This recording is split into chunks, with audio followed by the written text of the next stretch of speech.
What's going on, everybody? Doug here, one of the hosts, producers, and creators of the Genre of Your Life podcast, bringing you all a review roundup episode this week. This episode will be accompanying a full episode of the Genre of Your Life podcast with me and the boys, so look out for that.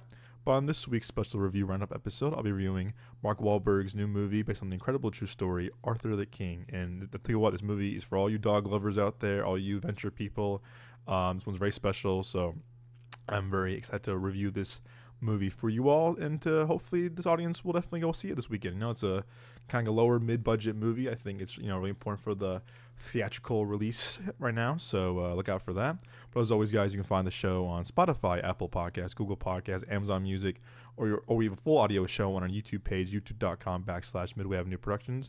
I believe Google Podcasts is becoming YouTube Music this month, I want to say, for you Google Podcast fans out there. I know there's a few of you, so look out for transition email, I think, from Google or YouTube, so look out for that. But as always, guys, again, Spotify, Apple, whether on any of those any podcast platform of choice, please review, please rate the show, especially for our Apple Podcast listeners. We want to hit 200 reviews and ratings, ideally by end of April, so that would mean the world to us. So review, rate us, again, on all platforms, but especially for, again, Apple Podcast viewers, we want to hit that 200 Apple review ratings hopefully by April. So again, share the word around with us, about us, with your friends, family, fellow podcast fans, fellow movie fans, TV fans, entertainment fans.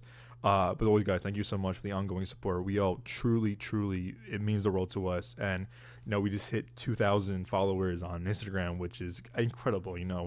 This was a little thing that we started back in October, November 2022, and seeing the growth and seeing people respond to our reactions, our social media posts, or podcasts really means the world to us. I mean, again, I had this idea in my mind just, for fun, and seeing how you all reacted to it, how you all just respond to it really is really heartwarming, and it means the world to me. But I know all of us, for myself, Nick, Joel, and Moses, it's one of our biggest honors of our life. So thank you again for the ongoing support. We really do. Again, we cherish it, but it means the world to us. So thank you.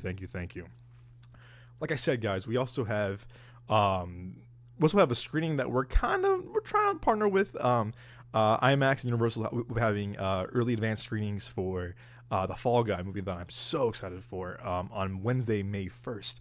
I'm hearing great things about it. It premiered at South by Southwest a few days ago. I've just been hearing amazing things about it. It's David Leitch, who did Bullet Train. He's one of the directors of the first John Wick franchise, Deadpool 2, Atomic Blonde. He produced stuff like Nobody and Violent Night.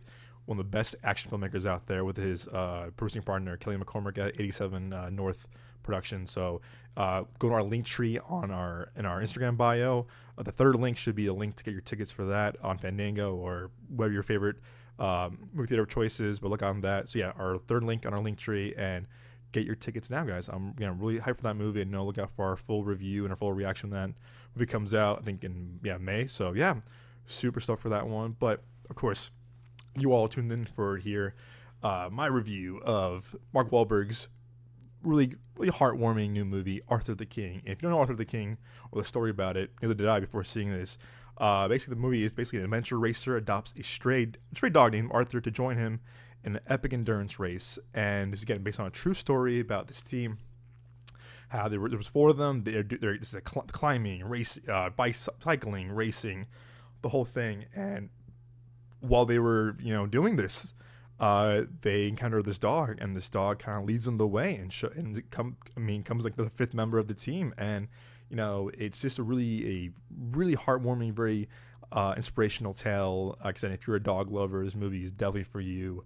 But I mean, again, it's something that, again, knowing that it's a true story now, it was like, wow, like how incredible this actually happened. I didn't know much about the story before seeing the movie, so it definitely was nice going in kind of blind. And it's I like seeing movies like this still in the theaters. Again, I'll go with my review of this obviously too, but it definitely is nice seeing that the movie like this, like a lower to mid tier budget movie, getting a theatrical release, non-streaming. I think it's important for all audiences to go see this movie on the big screen. And I want to give shout out to my mom Karen for being my plus one for this press screening. I know I had a feeling when I saw the trailer for this, I was like, I think this movie's up her alley for sure. She loves Mark Wahlberg. She loves dogs. And she was the perfect audience for this, cheering, laughing, crying. I teared up too.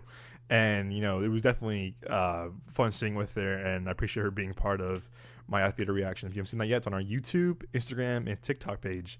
So thanks to you, Mom. Glad you came with me to the screening. Listen, guys, this movie is definitely heartwarming. It's feel good. It's very inspirational. Again and again, if you love dogs, this movie is without a doubt for you. What I love about it right away is that having dogs in my family and having my own dog, rescuing my own dog a few months ago, again, it definitely hits all the right notes. And I mentioned this in my Iron Claw review back in January, was that I like not knowing the true story and learning about it by watching the film, but also doing my own research after seeing the movie, because Hollywood and entertainment kind of likes to kind of emphasize or uncertain details of true story. So I'm glad I learned a lot through the movie, but also doing my own research after seeing it. And starting off with the pros, obviously, as I always do with my reviews. I think this is Mark Wahlberg's best movie and performance since Patriots Day, which is back in 2017. I grew up watching Mark Wahlberg from The Other Guys, Four Brothers. What goes on? Shooter. I think he's a very good actor when it comes to comedy, to action, obviously. Ted, Boogie Nights. He definitely knows how to kind of kind of throw it up a little bit in terms of different genres and stuff like that. And he's very kind of versatile in that way. I know that I think when Patriots Day came out in 2017, it was a bit divisive.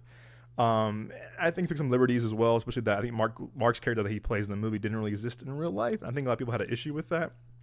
But I remember being in high school when the bombing happened in Boston. This is back in April or March of 2013.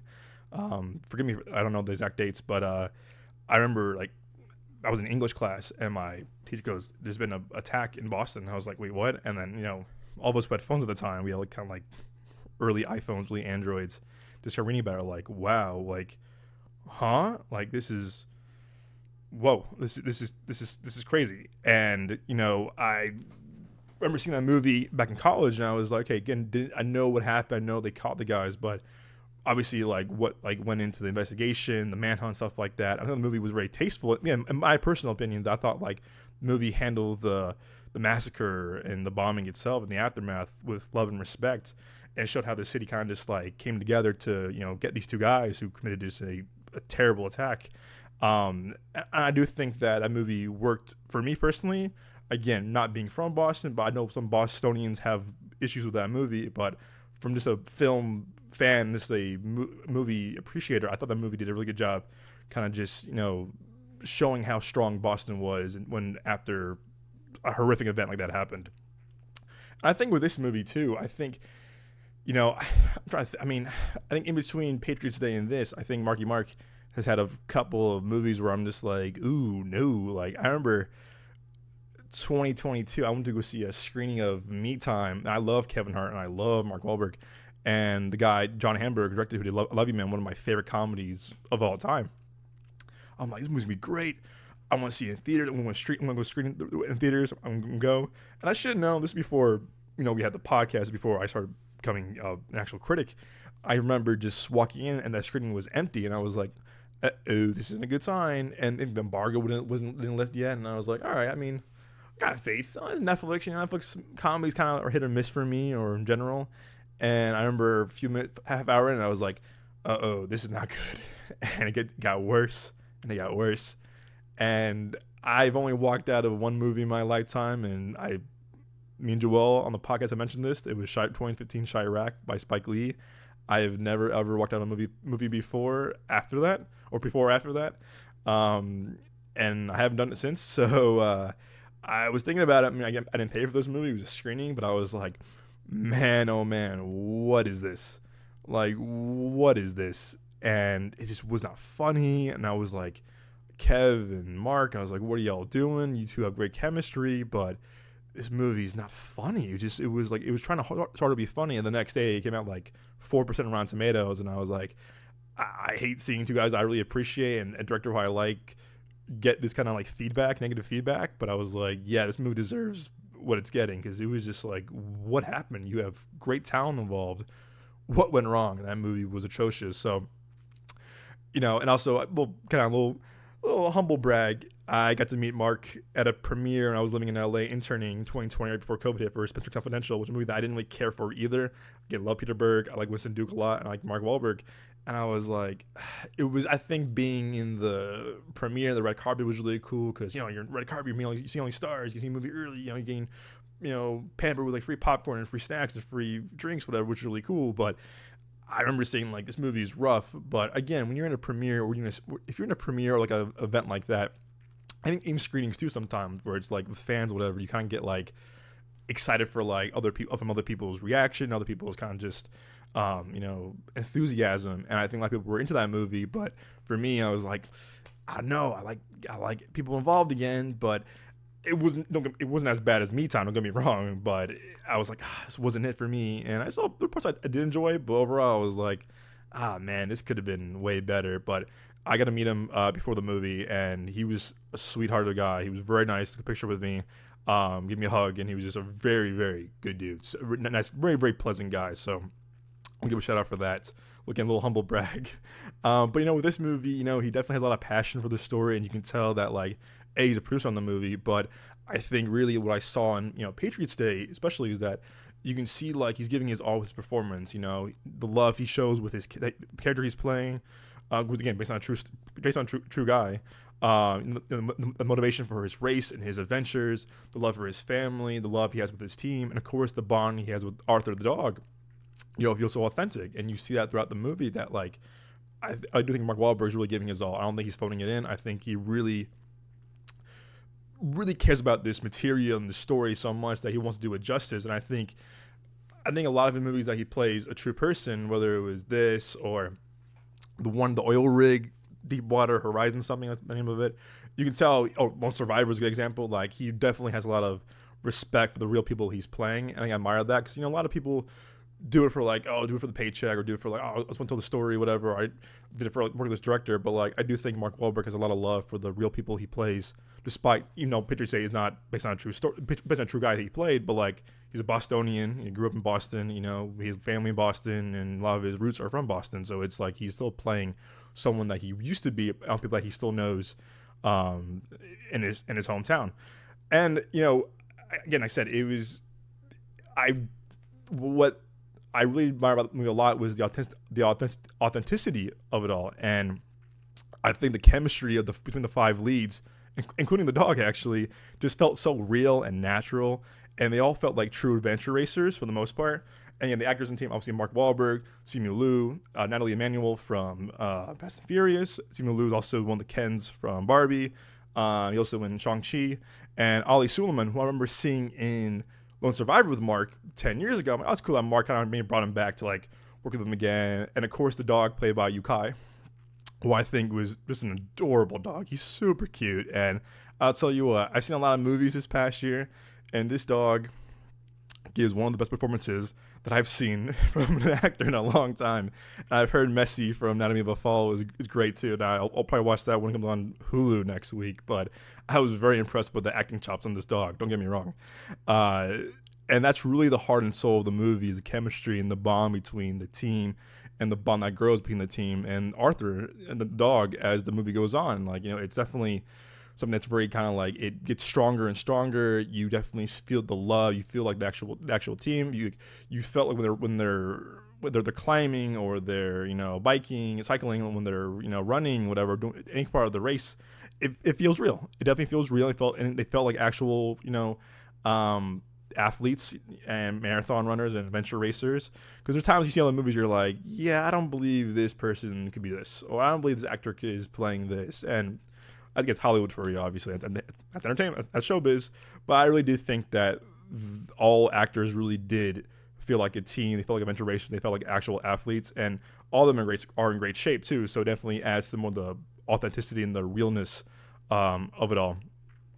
And I, again, mentioned this 100 times now at this point, is that I think that this movie is really a feel-good and heartwarming movie that I think we all need right now. I think there's a lot of movies that are very heavy or just very like, whew, that's a tough watch. And it's similar to, I think, when Ted Lasso came out in 2020 when and like we were all in lockdown and it was the pandemic and stuff like that, and we need some kind of like to hope and inspire us. And I think Ted Lasso was really the epitome of that, and a big part of how people were like feeling good during a dark time. And I think there's a lot of movies now that are very just like dark and gloomy and not uplifting. And again, I love movies like that too, don't get me wrong. I love stuff like John Wick or dark like the Batman or stuff like that. But when you see a movie like this where you feel heartfelt, you feel good, you walk out feeling happy, that's kind of the power of cinema and filmmaking, is that a movie like this can make you feel good, or like, hey, you know what, I want to race, I want to do this, I want to like volunteer with dogs, something like that. And if you're a dog lover, this movie's no doubt for you. But I really do think the times that we're in right now, just a lot of like negativity and just like uncertainty, I do think this movie is definitely what all of us audiences need right now, and I hope it does well at the box office. I give a lot of props to the producers and the studio, which is Lionsgate, that behind this, is that you can tell that they believe in this movie for really two reasons. A, that they believe in the story enough to make it a movie. Like, I think it's happened, I want to say a couple years ago, maybe 10 years ago, give or take. I forgot the exact dates for this, when the race actually happened with this true story, but the studio believed enough to make this movie, make the story into a movie. And I think Mark Wahlberg, being one of the producers and his production team behind this, definitely believed in this story to make a movie as well. It was like, hey, you know what, this story's important. Probably didn't know about it. I mean, I know it was on SportsCenter as it was in the movie, but it's like the belief they had in this movie to make it an actual full length movie. And B, that they gave this movie a theatrical release. I say this pretty often in most of my reviews. It's probably get tired of me saying this, but this is definitely a movie that could have been streaming only, or given the fact that a lot of these movies nowadays are being made for streaming only, and I think we're seeing a decline in movies like biopics of this nature, or movies based on true stories going right to Amazon Prime, Netflix, Max, whatever, Hulu. And I think 2016, 2017, different story, like Patriots Day, Deepwater Horizon. They would probably been made now for streaming, but I think to me that Lionsgate is showing that, hey, you know what, we still believe in movies like this, these lower to mid budget films for the big screen. And I think a full theatrical release is it's important. I think this movie is also, again, perfect for families. If you heard our theater reaction, my mom said this very, very beautifully, that this movie is made for everybody, kids, grandparents, adults, teens, everyone. It's a perfect family movie, perfect movie people who love dogs, and it's a movie that will make you feel inspired and kind of feel like a sense of hope. And I really do give a lot of props to Lionsgate for just believing this movie. I think they're marketing it very well. I've been seeing trailers for this movie since the strike was still going on back in like late October, early November, which is really cool that, hey, you know what, we believe in this movie.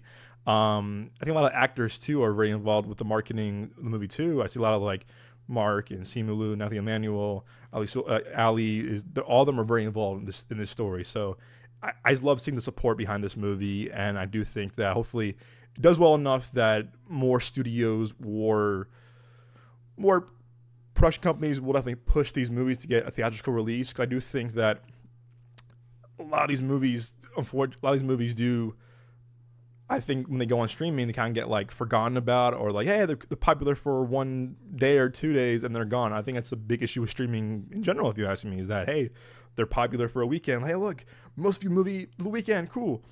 Week goes by, none. Like, I remember when The Killer came out. I love The Killer by David Fincher and Michael Fassbender. All talk for a week, boom, gone. I think Jack Reacher season 1, same thing. Wow, Jack Reacher TV show on Amazon Prime, crazy, gone. After a week, no one's talking about it.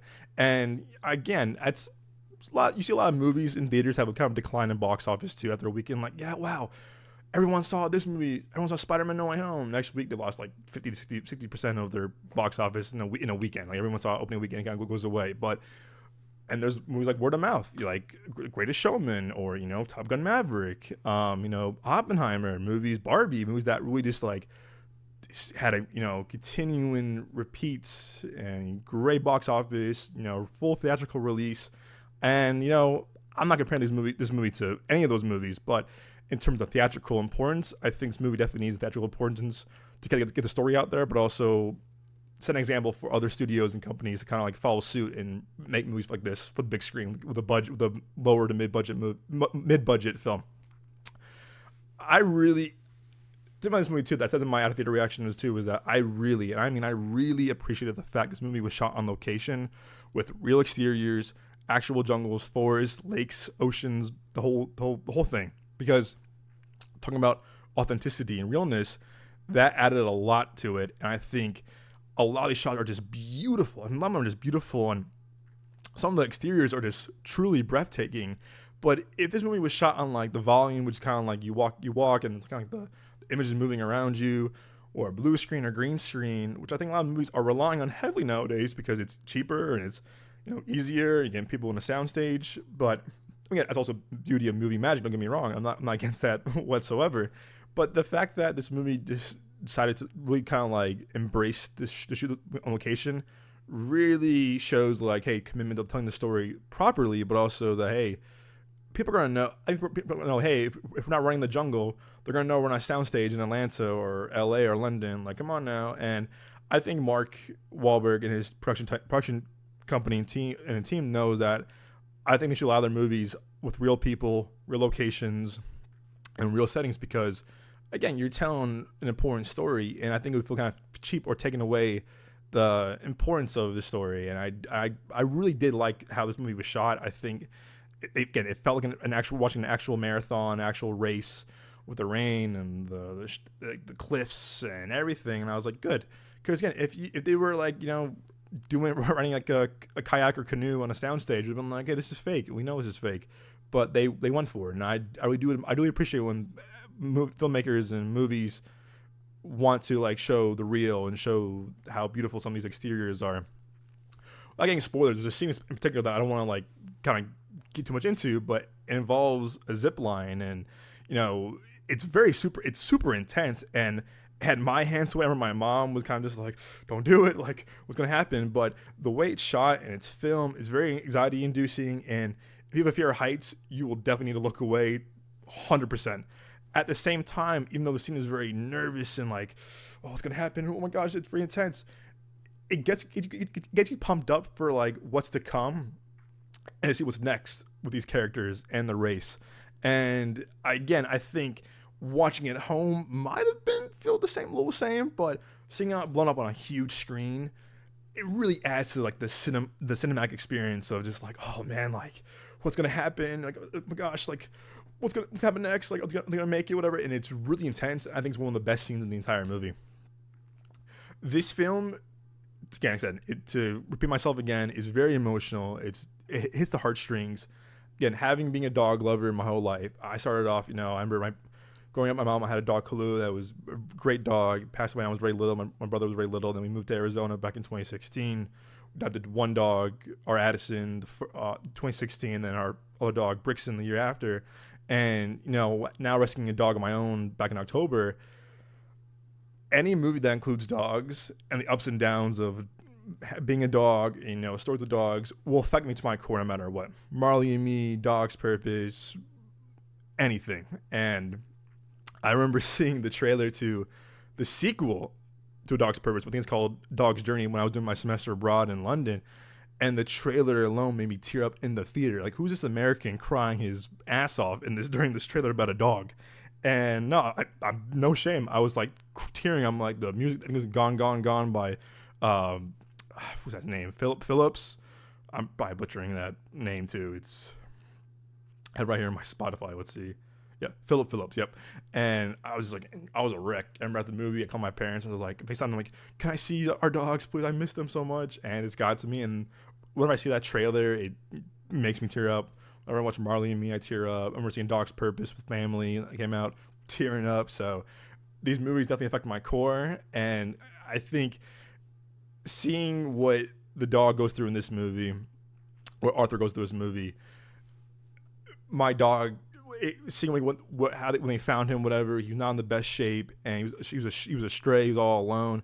It made me emotional because my dog went through the same thing when they found him. He wasn't in the best shape, he just was, found, roaming the streets in the desert, And it made me think of him the entire time, how sweet my dog is, how Blue is, and how he loves everyone. He wants to be loved by everybody. And so when I saw Arthur, I saw Blue. I saw a lot of Blue. I saw a lot of my dog Blue, and it was just like the connection I had to this movie. And again, the dog Yukai who plays Arthur is just again a fantastic actor for a dog. And making me again the whole time I was like, I see Blue in this dog. He loves people. He's very just a good dog. He loves companionship, and so I was definitely had my emotional connection to that with through also just being a dog lover, but also having my dog of my own now. With that said, as I always do, I have a couple of cons, unfortunately, and it's it's the beauty of movies, and seeing films and TV. I think what people were saying, my fellow critics and fellow colleagues, is that like most sports movies, similar to this one, it's definitely predictable and a little paint by the numbers, which is no surprise if you seen a bunch of movies based on sports and true stories or whatever. It's definitely paint by numbers. Oh yeah, it's gonna happen. You kind of see it's gonna happen. Okay, a little predictable, and I don't think a lot of sports movies have kind of reinvented the wheel or defined anything different in a long time. I'm trying to like the last good sports movie that I saw based on a true story. I mean, I love Moneyball. Moneyball had Aaron Sorkin writing too, and Steve Zalian writing too, which is two of the best writers of all time in Hollywood. So that has stuff to it. But in terms of like movies based on true stories, in terms of sports, it's again predictable. It has its paint by numbers moments.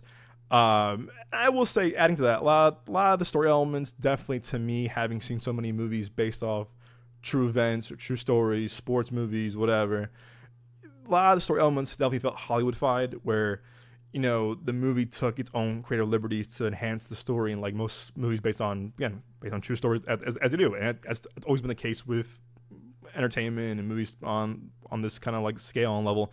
That there's two examples I'm trying to get spoiler free as much as I can, but like there's a storyline regarding cash and savings and someone's family member who was sick, and among others, they were added for dramatic effect to the story. Like, yeah, we're gonna add this because we're gonna add we're gonna make it very dramatic. And again, having seen some of these movies, you kind of tell like what's probably like added in and what's not kind of true to the story. And again, that's movie making, that's filmmaking. It is what it is. And there's something big that happened to these characters at one point, and then one character announced something like about a family member like at sick, and it kind of felt misplaced.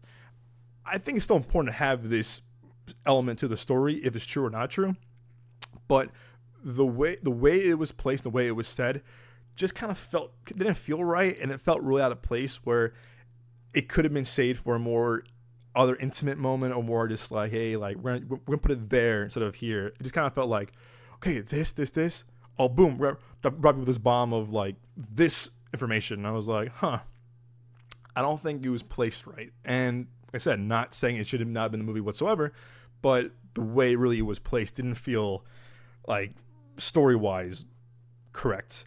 And that I was like, yeah, it just didn't sit right with me for some reason. And I was like, okay, again, it is what it is.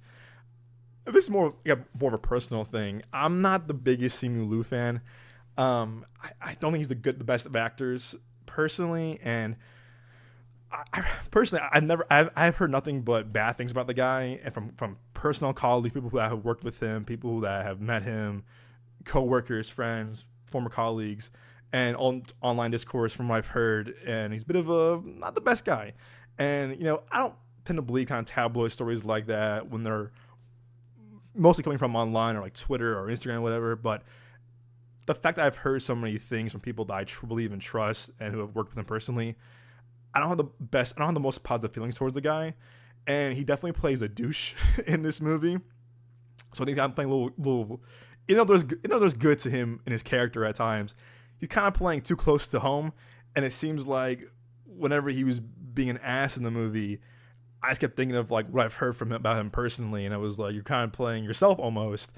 And again, that's maybe more of a personal nitpick kind of thing, but I just heard not good things about the guy, and I was just like, oh man, like, want to get the benefit of the doubt. Obviously, I want to like really like want to see him succeed, but I can't get behind him right now. He might win me over eventually, and maybe he'll turn his act around, but personally, what I've heard from the guys is not the best. And this might be a spoiler too, and forgive me if it is. although Arthur the dog has scenes in the beginning, he really doesn't start to be a big part of the story and the movie itself until like almost an hour in. And he definitely has scenes like throughout like the first hour here and there. Don't get me wrong, but overall, he doesn't become more like a crucial part of the story almost an hour in. And also could be more of a nitpick on my end, but I did notice that I was like, huh, we're an hour in, and I was like, when is the dog going to be kind of fully integrated to the story more? Like, but once he's in it, once that 15-minute hour mark happens, he's in it. And again, that's a spoiler. Forgive me. I hope it doesn't take away from your enjoyment of the movie or seeing the movie in general. But I was like, oh, okay. But he's still in the movie throughout the movie. Don't get me wrong. But in the beginning, but like he doesn't become like really part of like the team. I would say like 50 minutes in. Although I like how the movie was filmed, there was definitely times when the movie was kind of filmed quote unquote guerrilla style and had a lot of shots of like close-ups and real intense shots that were like a team climbing, they're hiking, they're biking, and the camera was like really shaky. It was like over the place. And I'm not gonna lie, I definitely felt a little nauseous and a little dizzy, where up and down, left and right, kind of like there was like handheld, like not. There were some GoPro shots too, but there was like this, like the camera was just like going like left and right and crazy, and I was like, whew, when you got this kind of just like drink some water. I was feeling a little dizzy, a little nauseous, and I get it. You want to make the movie feel as real as possible and make it feel like we're part of the team with them, but I think got a little distracting, started to take away from the scenes themselves, where it's just like, look, we want to show this, and I'm not saying you shouldn't show these things, but the way the camera was just like going like crazy, and then when they were riding their bikes, the camera was just like shaking. It wasn't focused, and I was like, whoa. I would focus it or have it on a dolly or have it on like a rig or whatever, like, or a car, and I'd have it just like more steady because it was kind of just like going over the place. And I've seen movies where I'm like, all right, calm down. Like I think I saw, was it Hardcore Henry? It was kind of like a POV, like first person kind of Call of Duty shooter thing, and I was feeling dizzy. I was like, whoa, calm down. Slow it down. I was trying to like just like pause it at times. I'm like, it's feeling a little nauseous, but again, could be more of a nitpick, but I do think that was like took away from the scenes themselves. When people are talking, they're like cameras going just like all over the place, and I'm like, oof, settle, focus. And I do think the ending felt a bit rushed in terms of like the race itself. And to be what I told this to my host after the movie too, is that I think that the pace was great. I thought the pace was great. I thought the pace was actually really good. I think it moved at a good pace. But I do think that there was things that they were kind of trying to wrap up like with a bow. Like, all right, let's get on to it. End it here. This is it. And you don't want to make the movie longer than you that has to be. You don't want to extend it too long. But I think the race itself just felt a little again, it started off really strong. It felt really well paced and well, like, hey, we're with them, where they're going, what's next on the venture, on the race. But then towards the end, it was kind of like, all right, maximum overdrive, let's speed it up, get the thing going, race ends, boom, whatever. And I'm like, okay, I get it. You probably want to have a runtime, you want to keep it nice and neat and clean, but I felt a bit rushed towards like the middle to end of the race itself.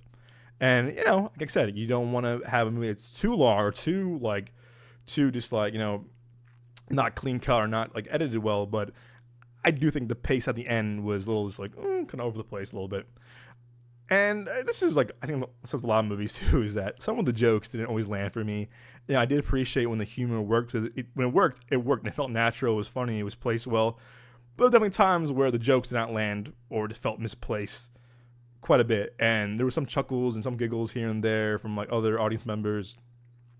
But to me, I'm like, hey, when the humor was working, it was working. But then there was definitely kind of a period where it was just like, all right, these jokes are not funny. And it's kind of just, they're kind of saying things to try to be funny, and they're just not landing. And it's like, you can tell, like when you hear crickets not loud reaction, you can tell they're not landing, not working.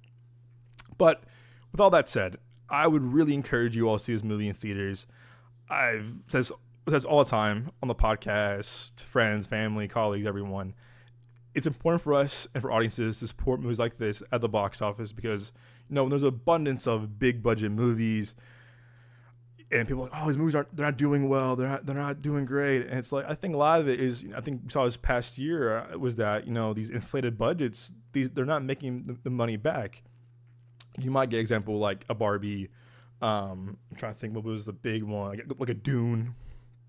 But for the most part, we saw The Flash, we saw Indiana Jones, Mission Impossible. Again, it was a very well received movie, including Mission Impossible Directing Part 1. But they weren't making the returns, and it still breaks my heart that the creator, a movie that I loved and had a really modestly budget movie for an original story, didn't make the movie back. But I do think movies like this, with this budget, with this kind of marketing, I think it's important for us to see these movies, because I think if we see these movies, see more of them, it will bring more people back to the movies, or bring people to the movies in general. So I think people are still, even though we're not in the way we were in 2020, 2021, or even 2022 regarding COVID, people still haven't been back to the movies yet. Like, I'm going to wait it on streaming. I'm going to wait it on Netflix. I'm going to rent it on, wait it on, Amazon Prime, whatever, or not Hulu, HBO. And I think if this movie does well, word of mouth might get going around, and it'll probably either bring back people that haven't been back yet, or will bring new audiences to these movies like this. And kind of like the theme of a movie like this, or like sports movies, we got to root for the underdogs and we got to show out and support them. It's easy for a movie like this that, again, like I said before, if it was given a streaming only release, I think it would have been kind of like lost in the shuffle, or kind of just forgotten. But if it does well, good word of mouth, does modestly well at the box office, that it's the indicator to the studios and audiences like, hey, movies like this are staying, they're here for good. We're going to keep giving them theatrical releases. And again, it's a movie that you can watch with the crowd and cheer and root and clap and laugh and cry together. And I hope it does well. I really hope it does well. I'm going to tell everyone about it. Go see this movie. I'm going to be rooting for it. It's a movie for everyone, for families. If you're in a movie for a feel-good, heartfelt, inspiring story, this is the movie for you. I'm giving this really a proud, strong 8 out of 10.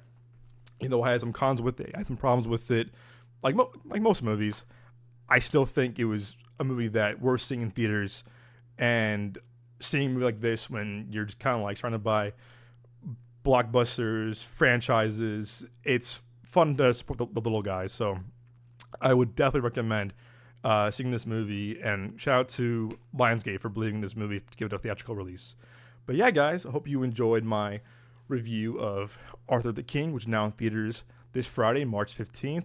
Go see it. Bring a friend. Bring family. It's a great, again, whenever you see it, I think definitely worth good theatrical time. Some popcorn.